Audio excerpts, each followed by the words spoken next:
এবছর চট্টগ্রাম থেকে কমেছে হজ ফ্লাইট ও হজ যাত্রী সংখ্যা। গতবারের চেয়ে এবার চট্টগ্রাম থেকে হজ যাত্রী কমেছে অন্তত 20%।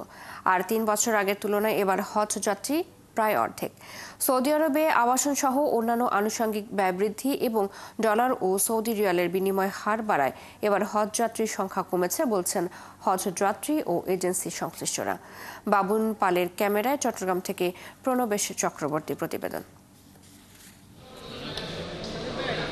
চট্টগ্রাম থেকে গত বছর হজ যাত্রীদের জন্য বাংলাদেশ বিমানের ডেডিকেটেড হজ ফ্লাইট ছিল 22টি।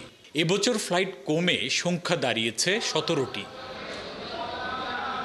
হজ এজেন্সি অ্যাসোসিয়েশন অব বাংলাদেশ বলছে 2022 সালে চট্টগ্রাম থেকে প্রায় 12,000 হজযাত্রী সৌদি আরবে গিয়েছিলেন। 2024 সালে হজযাত্রী কমে দাঁড়ায় 8,000-এ। আর এবছর চট্টগ্রাম থেকে হজে যাচ্ছেন 6,600 জন যাত্রী। 2022 সালের তুলনায় এই সংখ্যা অর্ধেক।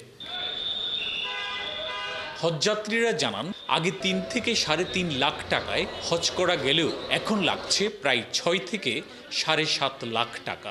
এছাড়া ডলার ও সৌদি রিয়ালের দাম বাড়ায় বেড়েছে হজের খরচ। 7 লাখ 7.5 লাখ টাকার মতো কস্টিং আসতেছে, যার কারণে অনেকে এখন অ্যাফোর্ড করতে পারছে না। হজকর্মী হিসেবে প্রতি মুহূর্তে দেখছি পুরনো বাড়িগুলো সব ভেঙে ফেলছে, যার ফলে নতুন বাড়িতে অনেক খরচ বেড়ে যাচ্ছে। হজ এজেন্সিগুলো বলছে সৌদি সরকার হাজিদের আবাসন দূরে সরিয়ে নেয় এবার হজের খরচ বেড়েছে, এতে হাজির সংখ্যাও কমেছে। সৌদি সরকার চাচ্ছে হাজিদেরকে এই মক্কা মদিনে জেম না করার জন্য প্রায় 3 থেকে 4 কিলোমিটার দূরে এই 3 স্টার 4 স্টার মানের ঘরগুলো থাকার জন্য।